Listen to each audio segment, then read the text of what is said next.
Good afternoon, ladies and gentlemen. My name is Jagdeep Ahluwalia.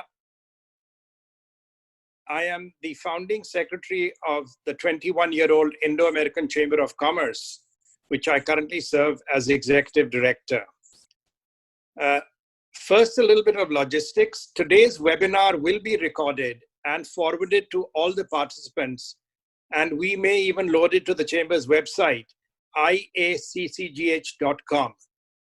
We are proud to have been serving the business community for over 20 years, and we work closely with our sister chambers and associations like the Asian Chamber and the Indian Doctors Association, and many others that I will not name in the interest of time. I would like to thank Senator Cornyn and Jay Guerrero, his ambassador in our area, for the great work they have always been doing to support the community, and especially for the great work the Senator is doing in this crisis. I would like to acknowledge Mr. Balsareen of Brass Kink and Dr. Durga Agarwal of Piping Technology, who are major chamber supporters and are the two named webinar sponsors. Their profile is on the presentation, which we will be forwarding. They are both former honorees of the chamber, and Dr. Durga Agarwal was the founding president of the chamber. We also want to recognize Shell and Shipcom Wireless, who are also strong supporters of the chamber, and acknowledge our advisors, Dr. Renu Khator, Dr. Durga Agarwal, and Consul General Mahajan, who have joined us for today's webinar. We have an upcoming event on April the 24th, which has some of the world leaders in the areas that we are concerned about today. Everybody on this call will be receiving an invitation to log on to that webinar. And we have a special webinar with the Consul General next Tuesday, April the 28th, and another special healthcare related webinar on May the 4th, where we will be focusing on the BCG research that one of our members and directors at large, Dr. Kamath, is involved in.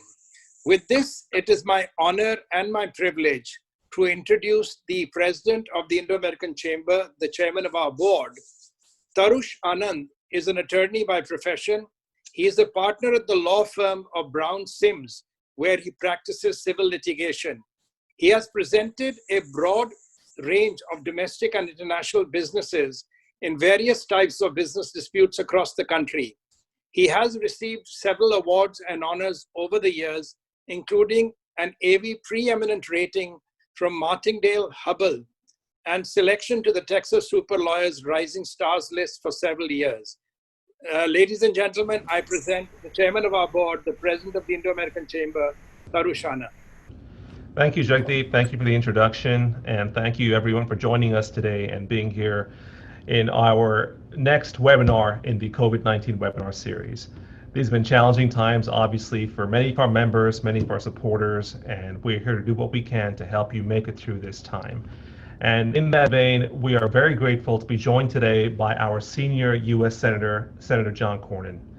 Senator Cornyn, as most of you know, has a long history of public service. He served Texas as a judge, as a justice on the Texas Supreme Court, as Attorney General, and now obviously is our senior United States Senator. In the Senate, he's earned a reputation as an articulate and powerful voice for Texans in Washington. And he's known for reaching across the aisle to get things done, as he did recently with the CARES Act, which he'll tell us about very soon. On behalf of the Indo-American Chamber of Commerce of Greater Houston, it is my honor and privilege to welcome our Senator, our partner, and our friend, Senator John Cornyn. Well, thank you, Tarush, and for the introduction and your friendship. And Jagdeep, thank you for organizing this call and recognizing Jay Guerrero. And you've given Jay a new title. Ordinarily, he would go by the title of regional director, but I kind of like ambassador better. And we may name all my regional directors ambassador. It fits the job. I'm glad my friends at the Indo-American Chamber and other chambers across the area teamed up to make this possible so we can provide as much information as possible to you as is available in response to the coronavirus. I know the Houston area has been hit hard been in regular contact with Mayor Sylvester Turner and the judge. And I know it's a difficult time for all of you, not just as business owners and employers, but as parents, friends, and neighbors. And I want to take a second to recognize Mr. Gopal Sabjani, who's developed a test for the coronavirus at his lab in Webster. It's innovators like Gopal who will help us out of this crisis, and it's important that we thank him and recognize him for his efforts during this trying time. Many of you also have family and friends and business interests in India and other parts of the world that have been particularly hit hard by the coronavirus. My staff and I are closely monitoring the global effects of this crisis, and my hope is that the countries across the world flatten the curve as soon as possible. I know India is in a period of lockdown. I've recently discussed that with the Indian ambassador to the United States, the new ambassador, who I actually knew during a previous tour in Washington, D.C. But we talked about India's response, and obviously with a lot of people and many congested conditions, it's going to be a challenge, but we will all get through this together. Let me say that, unfortunately, crises like this tend to bring out the best in people, but unfortunately tend to bring out the worst in people too. And I've been deeply disturbed by reports of racial discrimination that have been taking place amidst this crisis. We are lucky to live in an incredibly diverse state, which has benefited from the contribution of those who've come around the world and chosen to call Texas home. There is no place for this prejudice, period. In response to this crisis, Congress has now passed 3 bills. Actually, the Senate has passed 4 bills effective last night. We'll talk about that in a second. But our focus is on, number one, providing our healthcare providers the resources they need, and then supporting our workers and businesses who've been negatively impacted by the economic fallout. So let me start with the CARES Act, which was passed about 2 weeks ago and signed by the president. This was the biggest piece of legislation, I think, in American history. And certainly, I never would have believed you if you'd said that I would vote for a $2.2 trillion spending bill and the Senate would vote for it unanimously. But we did, because we're in the midst of an emergency. So we've committed $100 billion to hospitals that we are depending on to stand by in case we see a surge of cases in their ICUs and to use things like ventilators and the like. Thankfully, so far, we haven't seen the overwhelming of our hospitals. And in the meantime, ironically, some of them are laying off employees because we've asked them to eliminate elective surgery for the time being. I think the governor has now made an announcement allowing elective surgery to occur again, but our hospitals and our frontline healthcare providers deserve all our support. We also know that there's been a demand on masks, gloves, and other personal protective equipment. One of the things we've learned from this virus is we cannot depend on China for the supply chain for some of these critical items. And we're going to be looking at ways we can work with other partners. Perhaps India would be a logical partner as another democracy. And it operates transparently as a source for some of these, but we need to make more of that here in the United States as well. And at the same time that we are in a race to deal with this and contain with this virus, we are in the process of studying, I think now, 72 clinical trials for a cure, for a therapeutics, as well as a vaccine, hopefully, that'll be available so that after the end of this year, perhaps we can relegate this coronavirus to the status of seasonal flu, having vaccinated people who are the most vulnerable and who need that vaccine the most, while having a treatment for others who get it, but for whom it will be more of an inconvenience rather than a life or death question. So let's turn now to the economic impact. We know that many service industry companies, hotels, bars, restaurants, they've had to shut down completely to comply with the directives from the mayors and the judges and the and the governor. So we felt it was very important for workers who had no income to get them some direct financial help, which is why the CARES Act provides for an adult that makes up to $75,000 a year receiving a $1,200 check. Many of those checks have already been direct deposited, and others that haven't are on their way. But a family of four with a household income of $150,000 can receive up to $3,400. We've also expanded unemployment insurance eligibility and provided an extra $600 a week in federal benefits. We know that the Texas Workforce Commission has been crushed by the number of applications, and they are working to build capacity and process those applications as they should. But the good news is that they are also that if you apply for and receive the benefit, it will be retroactive to the date that you lost your job. So we know that there is a combination of things we need to give to people to cover their expenses until the smoke clears. Then we wanted to concentrate on our small businesses, because that is the source of our great economy and also employment for a vast majority of Texans. We provided a $300 billion paycheck protection program through the Small Business Administration, which was the most popular part of the CARES bill because it provided 8 weeks of cash flow assistance to small businesses.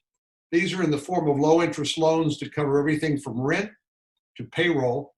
And here's the incentive for employers to maintain their payroll. If they do so until June, if they can, then the payroll, rent, and utility payments covered by the loan can be completely forgiven. So it will be converted from a loan to a grant. This program has been so popular that less than 2 weeks after lending began, the fund was exhausted and the SBA stopped accepting applications.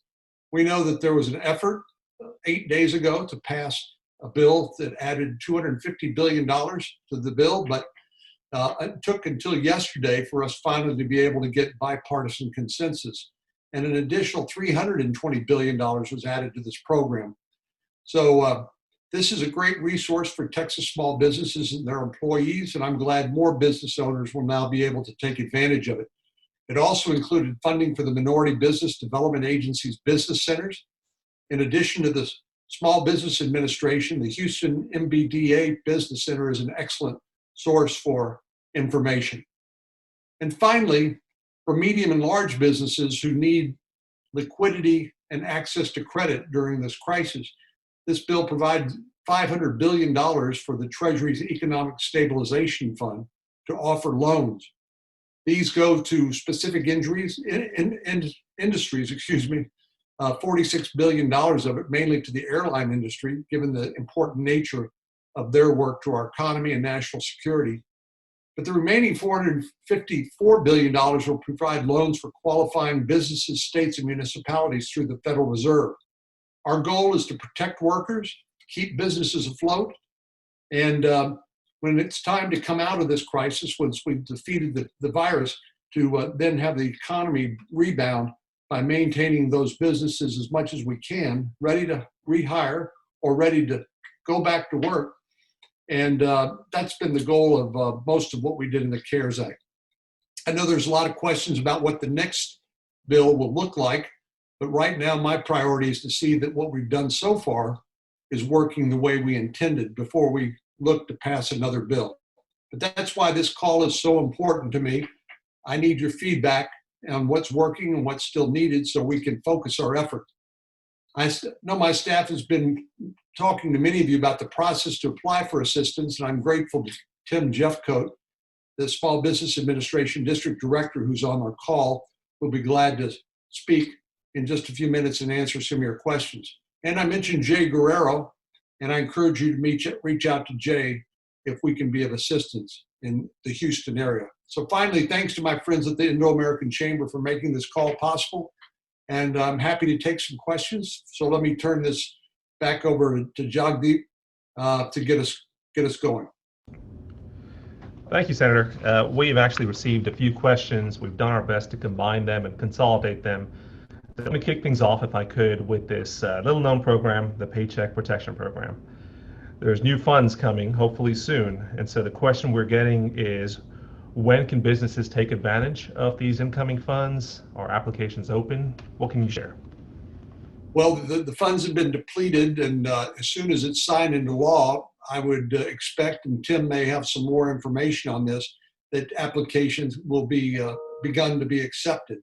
But as we saw what happened before, it was first come, first serve, and some of the more aggressive applicants got their loans cleared, and others who maybe had been a little slower off the mark, or maybe they're just a mom and pop organization and had a lot of unanswered questions.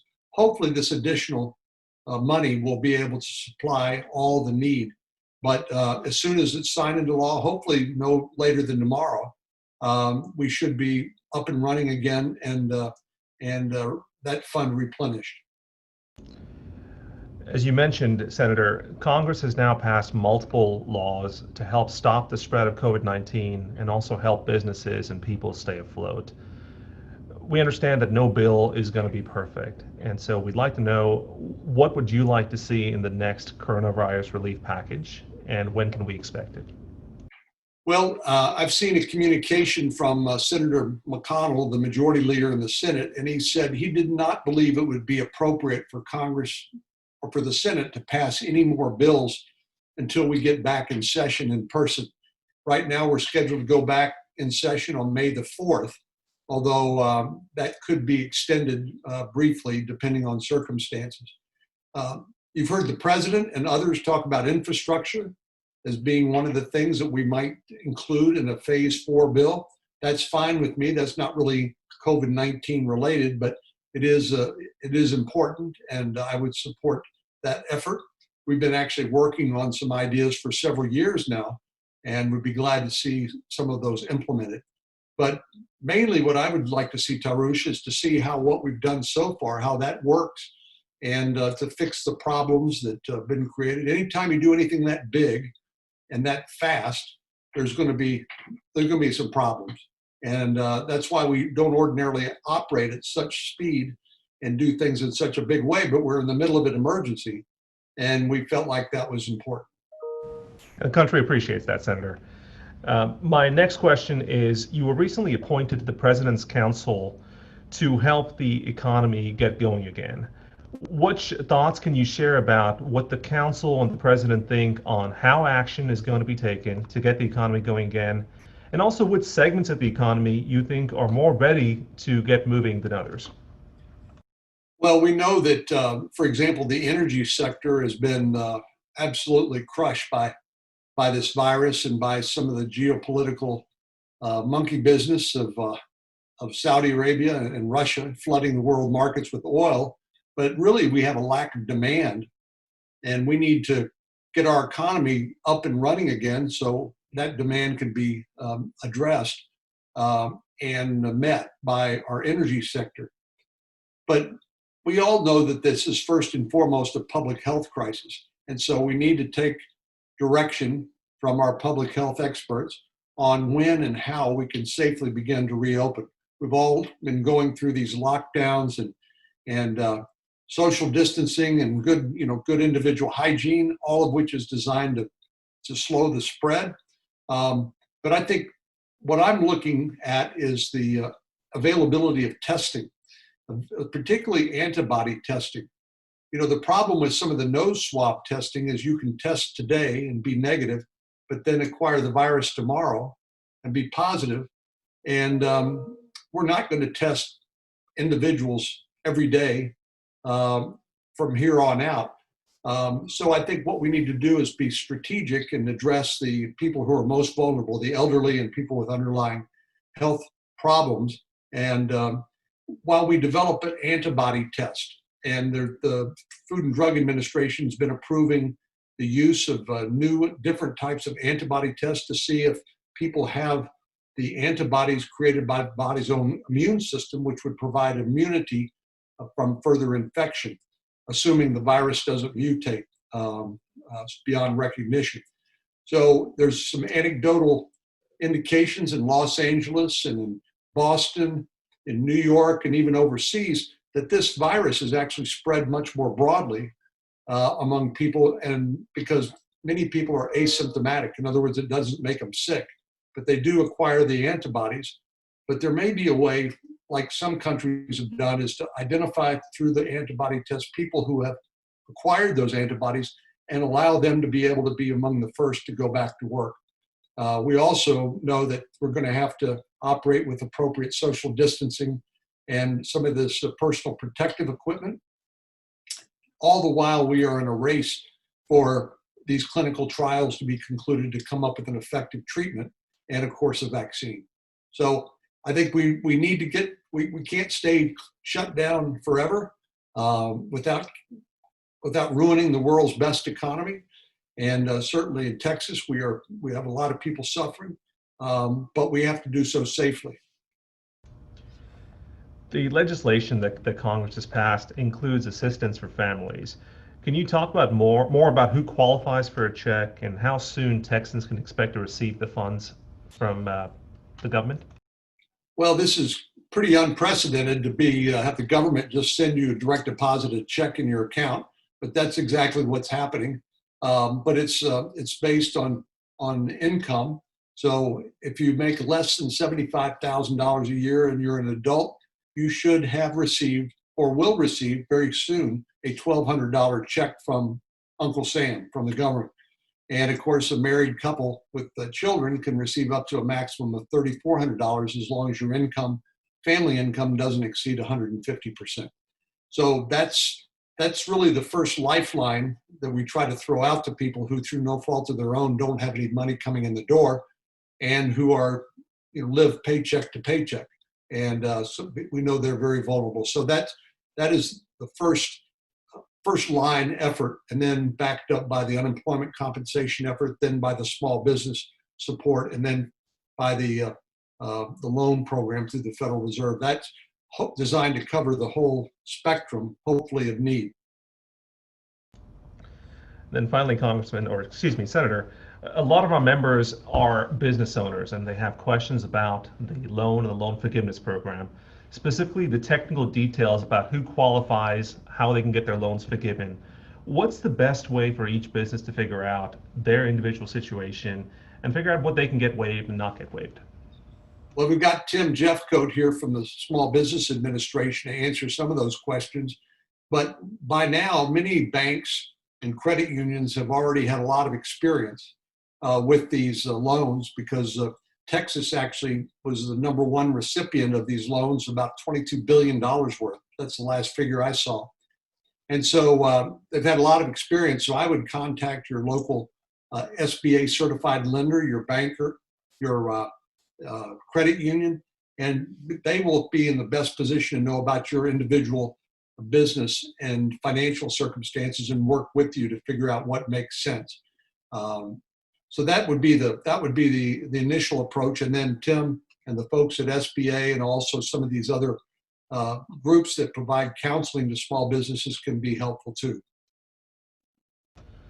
Well, Senator, I know it's a busy time for you. I hope you're doing safe, and thank you so much for taking time with us. Let me pass things back to our Executive Director, Jagdeep Ahluwalia.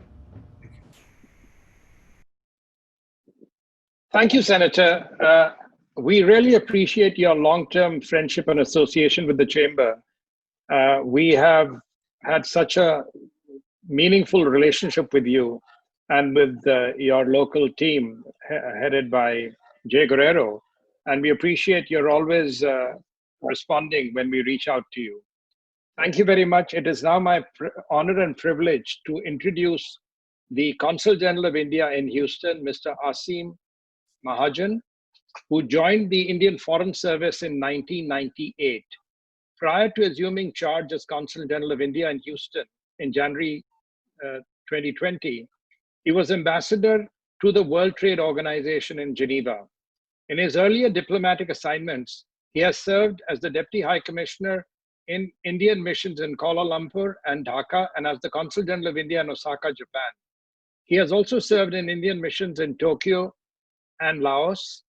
In his stints in the Ministry of External Affairs, New Delhi, he has served on various desks, handling affairs related to United Nations, Bangladesh, Sri Lanka, Myanmar, the Maldives. Besides, he has also served as the staff officer to the Minister of State for External Affairs and as Joint Secretary, coordinating the management of the annual Hajj pilgrimage from India. He has a master's degree in diplomatic studies from the University of Oxford in the UK, a master's degree in management studies from the Birla Institute of Technology and Sciences, Pilani, and has completed 2 annual training courses in World Trade Organization law from the Advisory Center on WTO law, Geneva. He speaks Japanese apart from English, Hindi, and some other Indian languages. He is married with a son and a daughter. It's my honor and privilege, Senator, to pass the mic on to the Consul General of India, Mr. Asim Mahajan, for his remarks. Thank you, Jagdeep. Good afternoon, Senator Cornyn. It's my honor to join you today at this conference with the Chamber. Sir, I had the honor to meet you when I just arrived from Geneva in January, both you and Mrs. Cornyn, and you are a great friend of India. You need no introduction. You are also the founder of the Senate India Caucus, and you have been a great supporter of India-US relations. We greatly value the contribution you are making, and thank you for these very insightful remarks. And you are doing great work to support all of us here in Texas and across United States, making great contribution in the Senate. Senator, you are aware of the depth and range of our relationship. It needs no introduction to you, but I think the Indo-US Comprehensive Strategic Partnership is a defining partnership of this century. It has great potential. We share common values, we share common systems, and as you mentioned yourself, there is great potential for us to take this to greater heights. As you are aware, India has, our Prime Minister has led a very robust response to this pandemic. India is also under lockdown, and we have taken several measures, and including supporting the very large population. You can appreciate the challenges for a country of the scale and size of India, given the, we have more than so many people there, and we are also trying our best to deal with the pandemic. In the consulate here itself, we have helplines going. We cover 8 states in southern United States, and we are really flooded with miscellaneous queries. We are really proud of the Indo-American community present here. They are not only supporting the Indian community, but I think in their own way, they are doing great work in their own communities. There are people in Dallas, there are people in Colorado, Arkansas, Kansas, New Mexico, everywhere. They are trying in their own way to support everyone. And the consulate is also trying to support the many requests for assistance. We have a lot of requests for visas. You are aware we are working with the US ICS because people are caught in different circumstances because of the flight ban, etc. So I would just like to mention, given the paucity of time, Senator, I really look forward. I arrived just in January. I really look forward to your support and guidance. And the Chamber is, of course, working on many ideas. I'm sure, as you mentioned, that we will adapt to this new normal. Life has to come back to normalcy with, of course, social distancing and all the measures. And we will soon get back to our work to deepen the partnership. There is huge potential in areas like healthcare, in areas, energy. India is one of the biggest importers now. It has been badly hit, but we have presence of Indian public sector undertakings here. And in fact, it is from Texas that we import a lot of oil and gas. Then in information communication technology, in manufacturing, we already have about 2,000 American companies in India, 200 here, but we are working to deepen that in a much bigger way. And I was speaking to members of the Chamber, and I tell them there is a lot of opportunity. We can do a lot together, including in the current pandemic, in the area of cooperating in the area of research on COVID-19. You mentioned about Ansh Labs, which has just develop these antibody tests. There are many other people. Mahindra & Mahindra is manufacturing ventilator parts. And today there is, recently with University of Wisconsin, Bharat Biotech is working on one of the prospective candidates for the vaccine. And I will really look forward to your support and guidance to broaden our relationship. Also, in terms of supporting the businesses here, including the members of the Chamber, they will look for your guidance and support. There has been a double whammy of the energy prices and the crash in the oil prices and then this pandemic. But I personally feel that this is something which will teach us how to deal with such situations in the future. It has I think it will bring a lot of opportunities to deepen the partnership between India and United States. And that is really a very wide area and avenue in that, which we will work together, including promoting manufacturing in both countries and buying more goods from United States, getting more technologies, exchange of technology transfer in areas including like aerospace, defense, ICT, fintech. So we have identified a lot of core sectors, and in a structured manner, we are waiting through the year to develop these things and actually to deal with this pandemic and take our relationships to greater heights. So thank you again, Senator, and I'm sure a lot of people are looking up to you at this time for all the support. And the consulate, of course, I assure all of them that we are here. We have been open 24/7. Our helplines have been open since March 14th. We have a very large, over 500,000 Indo-American community here who are connected back home, and in our own way, we are trying to support them, meet various requests for support, whether it is students for boarding, lodging, etc., or in educational institutions. So thank you, Senator, and I look forward really to the opportunity in the near future again, sir, to come and meet you. I was in the World Trade Organization for 4 years. Last time we did get an opportunity to discuss a little bit, but I think we have a lot of work to do together, and India really appreciates your deep support and commitment to the relationship. Yeah, it goes without saying you are one of our pillars here in the United States for strengthening the relationship. Thank you again, sir. Well, thank you, Mr. Consul General. Let me just say before I leave you for the rest of your call, how much I appreciate your comments, and it was great to meet you and welcome you at Kiran's restaurant, yes, where sir. I learned some of the art of Indian cooking Right. on a level that I could never copy. But it was fantastic, and we look to make our relationship even stronger. And I think out of this crisis, there's going to be opportunity for us to do that. Yes, sir. And dealing with a fellow democracy that values transparency and the rule of law, as opposed to some other countries around the world that will go unmentioned, I think is a great advantage to both of us. And so we look forward to doing more of that. So thank you. Thank you, sir. Thank you again for joining us today. Thank you, Senator Cornyn. On behalf of our president and board and our members, we really thank the senator for making the time in such a busy schedule to always be available to the chamber and our members in the community. We also want to thank Consul General Mahajan, who will be making a formal presentation next Tuesday. I'm working with his office on that, and we'll be sending you out the invitation. We have an event this Friday focused on the COVID issues. You can go to our website to see that. But most important right now, we have one of the most important men in Houston right now, Tim Jeffcoat, the district director of the Small Business Administration.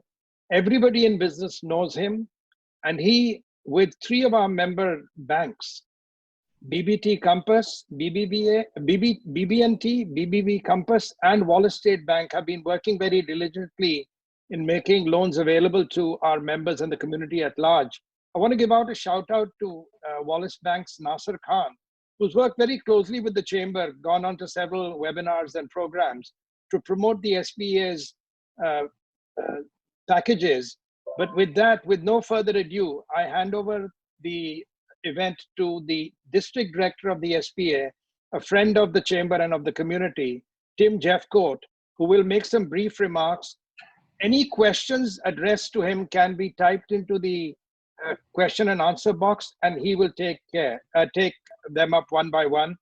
We will extend this webinar till 3:30.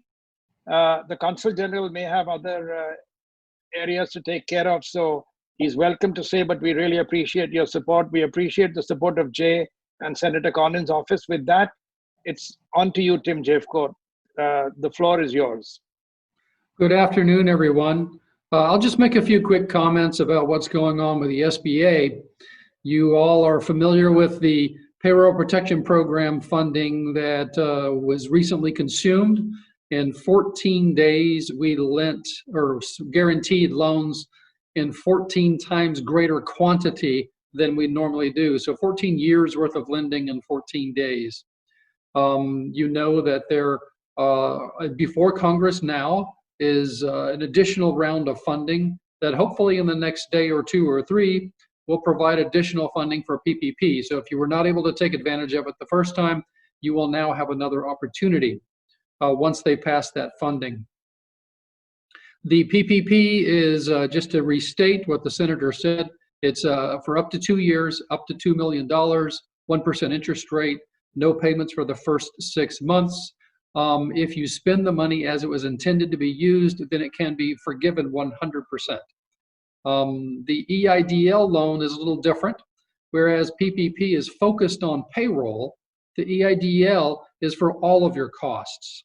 So if you have, let's say, a manufacturing operation and you have maintenance personnel that you have on contract, and you require supplies and shipping materials and your shipping costs and all those kinds of things, those can go into the EIDL. So the EIDL loan is more versatile. It will be a little more slower than the PPP. PPPs are able to be executed by area banks quite quickly. The EIDL typically is taking about 30 days. I just got off the phone a little while ago with a business that applied towards the latter half of March, so around March 20th, something like that. And she's just received her EIDL and her PPP funding, so she's in good shape. So to give you an idea of the time frame that is likely to take for EIDL funding. It also has been depleted, as the senator mentioned. So you will, hopefully you will see some more funding come from Congress so that will open up. The biggest difference to you, or maybe it's not the biggest, but an important difference for you, is that PPP is from one of the area lenders. The EIDL is directly from the SBA. With EIDL, you will apply on our website. So once you hear that the president has signed this new round of legislation that gives more funding to the EIDL, then shortly thereafter, you should see the portal for EIDL applications open again on the SBA website, and you'll be able to apply at that time. One more quick comment about this.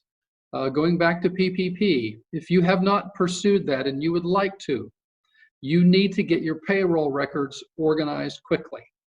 Get ready with your last 12 months worth of payroll records so that you can calculate your average monthly payroll and average monthly headcount. You're going to need that information for the loan. Let's say, for the sake of argument, that your payroll each month is $100,000, and that's for 10 people. Then you will be looking at a loan for 100,000 times 2.5, so that's $250,000.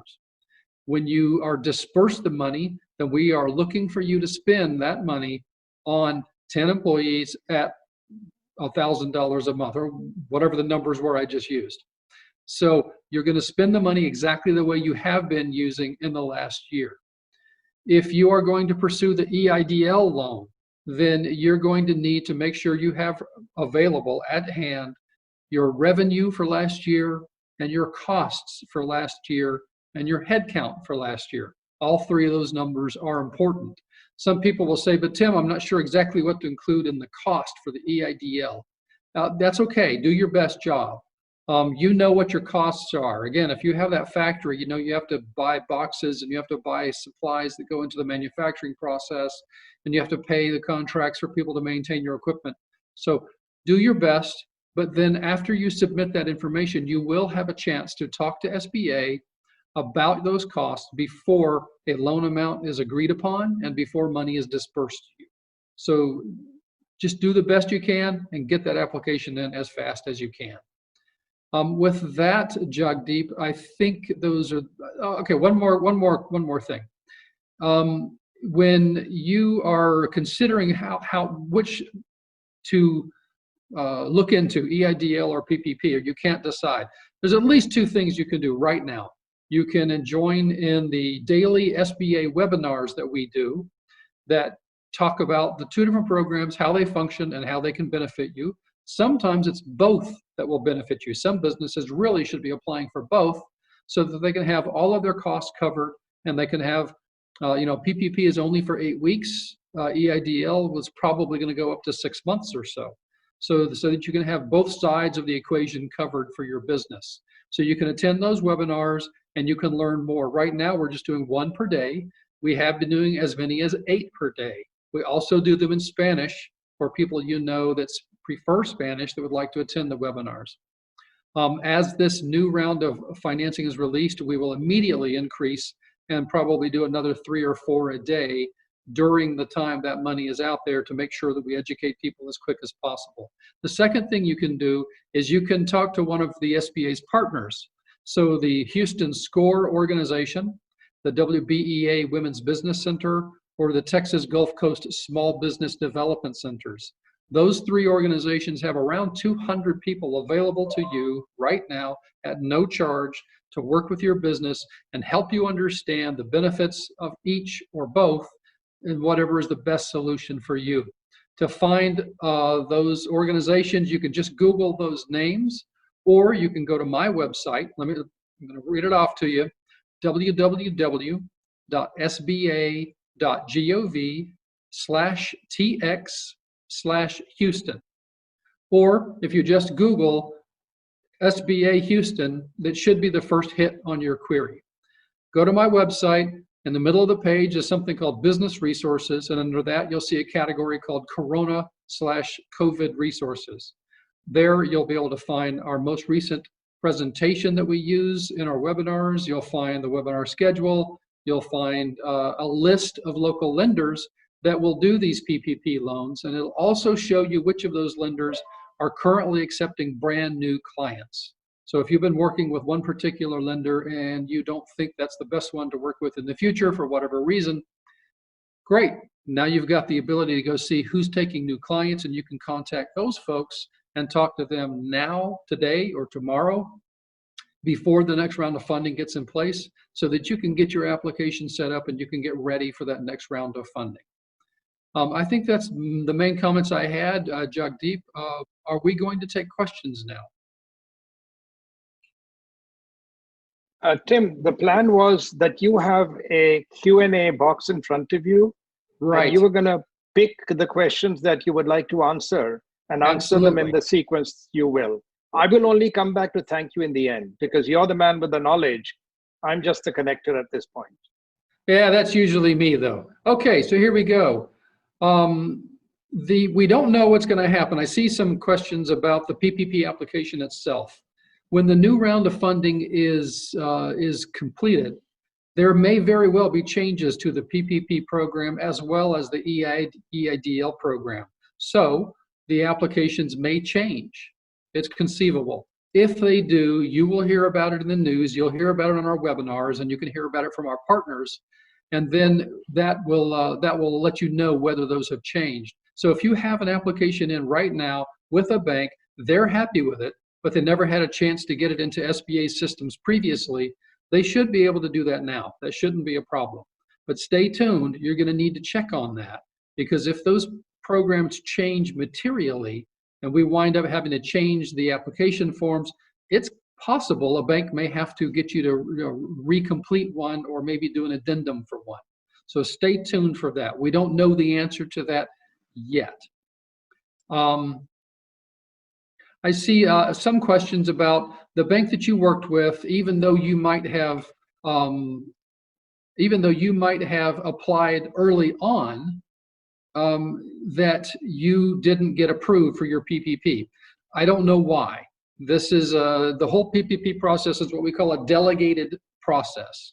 So lenders are able to use their own forms, their own underwriting practices to collect the data, put it on an application, make sure they think it's okay. The main thing they're going to do is they're going to confirm your payroll numbers and make sure that you have certified that they are correct. Once they do that, then they submit it to an SBA system, and then it's done. After that, it's a matter of them finishing up the note and dispersing the money. So if you are applied early on and you did not get funded, you need to talk to your bank about why that happened. If they are a bank that, let's say, had, we've all seen some news reports, and if they said that they had thousands of applicants, well, maybe they just had so many they didn't get to yours in time. So a good question right now is, where are you in their queue? Are you the first application to go in when the new funding occurs? Or are you the 10,000th application to go in when the new funding occurs? So you need to talk to them and find out why. That's nothing that we know. That is strictly a function of that particular bank and how they were handling your application. I hope that that helps you. Tim, may I interrupt with yes, please. A statement? So in one of the previous webinars that you hosted with one of our member banks, a point that was brought up was that when people are filling up the application, they sometimes put just their office number. And since most people are working from home and their office number may not have been routed to their cell phone appropriately, so when a banker calls for some missing documents, they may miss the boat because the bank could not contact them. So I was talking to a couple of our banker members and they said a lot of people who were not approved because their applications were incomplete. So the point I want to make is when you fill out a new application, remember to add your cell phone so that you are contactable. That's all. Back to you, Tim. Okay, absolutely. So just in summary about that aspect of PPP, everything to do with the loan is at your bank. So whichever banker you worked with or whichever lender you worked with, because they aren't all banks, you need to go talk to them now. If you have an application there and it did not get approved the first time, you want to find out what is the status. Get them to tell you, yes, it is approved by our bank. We're okay with it. We're happy with it, but we need to get it in SBA's system. If that's the case, then ask them, where are you in that pile of applications for loans? Are you the first one or the last one? And then that may help inform your decision about what to do in the future. I've also had people say, I'm applying for PPP. My bank has a large volume of applications to enter the second time. How about if I do a second application at a smaller bank that doesn't have very many people in their queue the second time around? Is that a problem? No, that is not a problem. We don't care. The first lender that puts your application into SBA's system will be the one that gets your loan. They will be the one that gets to help you. If someone comes in after that and they try to input your application into SBA's system, it will then tell them that they can't fund you because you're already being served by another bank.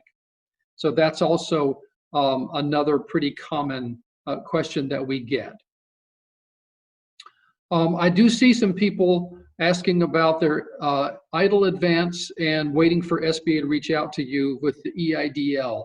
Yes, that is true. That is the situation. If you have applied for EIDL and you got an application number, then you are being worked on. It's just going to take a little time. I am personally aware of businesses that got everything done within 30 days, but then I'm also personally aware of businesses where it has not happened in 30 days. It's been about 30 days and they are still waiting to be contacted by the SBA. All I can tell you is that this is like Hurricane Harvey, 5 of them happening in every state simultaneously. This disaster is truly completely unprecedented in its size. So we're working as fast and as hard as we can to address all of the applications, but it's going to take some time. So if you submitted, here's the bottom line, if you submitted and your application starts with a 2, that's great. That means you are a very early applicant. That also means you will not get an advance because there was no way at that time to request an advance. If your application starts with a 3, then that means you are able to use what we call our streamlined process, which is also the one where you could choose an advance. It's a misconception that the advance is always $10,000. It is not. The advance is up to $10,000, and that is based on $1,000 per employee. So if you have 5 employees in your company, then your advance would be $5,000. You won't get notification from the SBA that your advance has been processed. The only way you'll know is watching your bank account. If 5,000 or if anything shows up there from the U.S. Treasury, then that should be your advance. And as I say, then it should be $1,000 per person. If you're a sole proprietor or an independent contractor and you applied for EIDL, then your advance will be for one person, $1,000. I know you'd like to have a status on it. You'd like to know that you're the 9th person in line to have somebody work on your loan at EIDL. But unfortunately, right now, we are unable to give you that information. So if you have an application number, that means your application is in the system, it is going to be looked at, and you simply have to wait. I know that doesn't sound fun, but it is a fact. If you contact our SBA disaster service number or their email, that what they will tell you is your application is in process. They won't be able to tell you anything more than that at this time. So one more thing about that, if you applied for EIDL, you have a 22 as your application number, that means you couldn't apply for the advance. When the applications reopen, assuming that they get funded again by Congress, you may enter another EIDL application. It won't change your first one. It'll just get added to your first one. And what it will do is it will allow you to request the advance this time. And again, that's up to $10,000, calculated as $1,000 per employee. So hopefully that will take care of some of the questions that you've had about the EIDL program. Now I'm kind of scrolling through the questions, taking a look at them. Yeah, so this is a great question. EIDL loans are capped at $2 million per transaction. So if I had my company and I go apply for an EIDL loan, the maximum I could get is $2 million. Now, if you own 3 companies and they are 3 different and distinct companies with 3 different EINs, that could be 3 different EIDL loans. So keep that in mind. That's possible. There is also a special new larger size standard for hospitality and restaurants. So, and it is 500 employees per location. Now that was based on the initial round of funding from the CARES Act. It is completely possible that the next round of funding will change that. We don't know. So we just have to stay tuned and see what happens with that.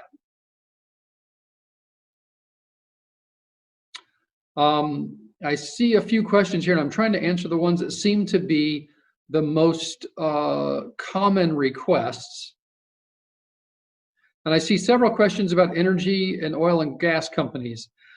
To the SBA, there's no difference between the companies, whether you're energy, oil and gas, you're a muffler shop, or you are a physician's office. It doesn't make any difference. You're all eligible to apply for these. So I'm not sure. I see several questions about what are we going to do about them. Well, we have PPP loans and we have EIDL loans, or we will have once Congress passes more funding. If you're looking for something else, then that may be something that would be coming from some other agency and not the SBA. There's questions about I'm a sole proprietor, or I'm an independent realtor, or I'm an independent consultant. What should I do? You are eligible to apply for either of those or both of those loans.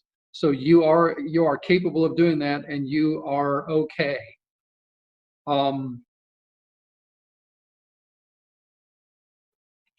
Let me see.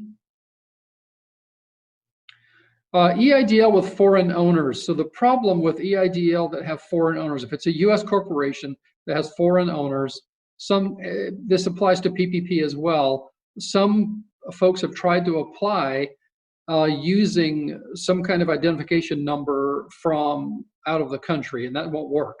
It's going to be look for either a social security number or an EIN, an employer identification number. You need to use those in order to apply. Otherwise, as you try to apply, it's simply not going to accept the information because it doesn't care what an employer identification number would be from the UK or from Sweden or from Kuala Lumpur.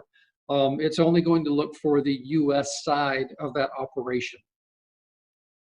There's a question about the bank's responsibility, and I assume this is for the PPP. The bank's responsibility for the PPP, they have several, but the main thing, 2 main things. They need to make sure that you certified, you made all the various certifications, because once you certify that everything is true and accurate and that you truly are impacted by this disaster and you really do need the money, then you are then legally liable for that certification. The bank is not. The bank, though, does need to check your numbers on the PPP. So you need to present to them your detailed payroll records so that they can confirm your calculations and know that you have done it exactly the way that the CARES Act has asked for it to be done. And that is largely the extent of their obligation to the SBA. They do have some other things they have to do, but they're relatively small in comparison. So those are their main responsibilities. Also, when it comes to forgiveness, people ask about forgiveness of the PPP. That's also up to you. I'll restate, if you on average have 10 employees per month and you pay them $1,000 a month each, then in the 8 weeks following the PPP loan being dispersed to you, we expect you to hire 10 employees at $1,000 each per month. You will then certify to the bank that you did that. You will present to them records that you did that they will want to look at. But it is your certification. And if it is found later on that that was not true, then you will be criminally liable for that. So I'm sure nobody's going to cheat. Nobody's going to do that. But the bank will not be doing a detailed analysis of what you are presenting to them, but they will take a look at it. If they see a problem with it, they will let us know. Let's see. Raj Patel is asking, can you clarify how to calculate payroll hours? Yeah, it's going to be full-time equivalents for the head count. Also, you're just going to take whatever you did in a year and divide that by 12 in order to get your average payroll. It doesn't need to be more granular than that. The number of hours that's basically up to you. So the banks have guidance on what we're looking for, and it really comes down to the individual bank and what they'd like to see from you, because again, they have to certify that they looked at your payroll numbers and they agree with your calculations and your conclusions. So Raj, the very best thing for you to do is to talk to the lender of your choice about your specific situation, present your numbers to them. If that's a spreadsheet, you're going to need to have some kind of a payroll register probably to support that, or a 941 or something along those lines. So Raj, the very best advice I can give you is right away, get in touch with the banker of your choice and let them help you out with that. I know that you heard Jagdeep talk about Wallace Bank. I happened to be on a call with Wallace Bank earlier today, and Nasser Khan from Wallace Bank was explaining exactly what they look for from their clients and the kind of payroll records they like to see. And that's a great example of what you need to do. There are some questions here about the timing of the new funding. I have no idea. Your guess is as good as mine. I know that Congress is deliberating that now. While we're talking, they may have passed it. Remember that once both houses pass it, it's got to be the Senate and the House, then it goes to the president to sign. So even if they pass it now, it still has to go to the president to sign, and nothing would come into fruition until at the earliest, I would think tomorrow, possibly midnight. Also, again, we don't know what the final legislation will look like. If it calls for several changes to the program, that may delay rolling it out for a few days while we develop another official guidance for the lenders to help guide them through the PPP process. Yes, you can pay mortgage interest with the PPP. And yes, if you currently have a 7A or a microloan or a 504 or a community advantage loan from the SBA is paying that loan for you for the next 6 months, principal, interest, and fees, as long as it was in good servicing status at the beginning of this crisis. If you have existing SBA disaster loans for your business, then know that those have already been deferred for you until the end of this year. So you should be fine with that as well.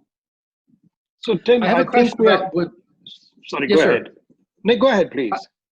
Well, I have a question about, will any of this money be applicable for new opportunities? And the answer is no. The PPP is intended for payroll and a couple of other small things, but it's intended to pay paychecks. The EIDL is intended to keep you as you were last year on average, your average monthly expenses.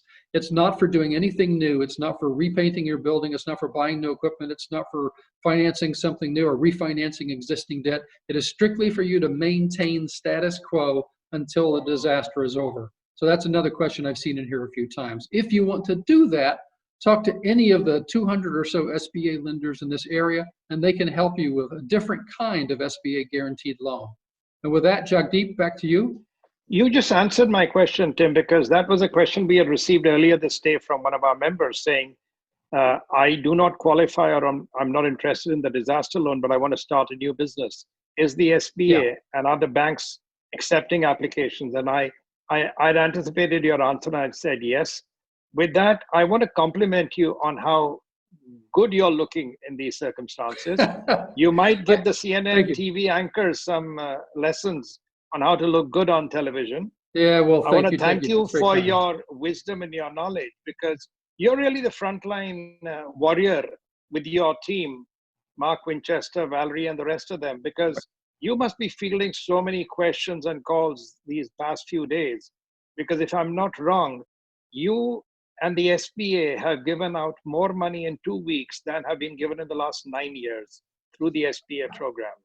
Yeah, in the last 14 days, more than in 14 years. Okay, so that's even just here in Houston, for the first 4 full days that SBA lenders were doing PPP here, they were doing about 2,000 loans a day, and we generally will guarantee about 1,600 loans a year. So in one day here in Houston, SBA lenders were doing more than normally occurs in a whole year.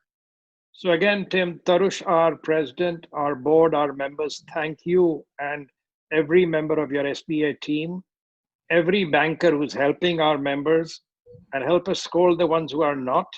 But thanks a lot for everything. Though I know both the senator and the consul general have left the call, I want to thank them and their team, Jay Guerrero with Senator Cornyn's office and Yasmin with the Consul General's office. So with that, we are coming to the end of this program. I want Bhavna to bring up the last slide, which basically encourages our attendees to visit our website and to follow us on Facebook, LinkedIn, and Twitter, because we keep updating the information on those 2 sites. Bhavna, if you could also pull up the flyer for Friday's event, because I believe that is a very significant event. And I would encourage everybody on this call to consider registering for that. A few minutes ago, I sent you this invite to everybody who was logged into our webinar. And once again, I am requesting Bhavna, who we all appreciate for all her help in keeping this chamber running and in putting this event today together, to help us close down the meeting. With this, thank you everybody for participating. The meeting is over.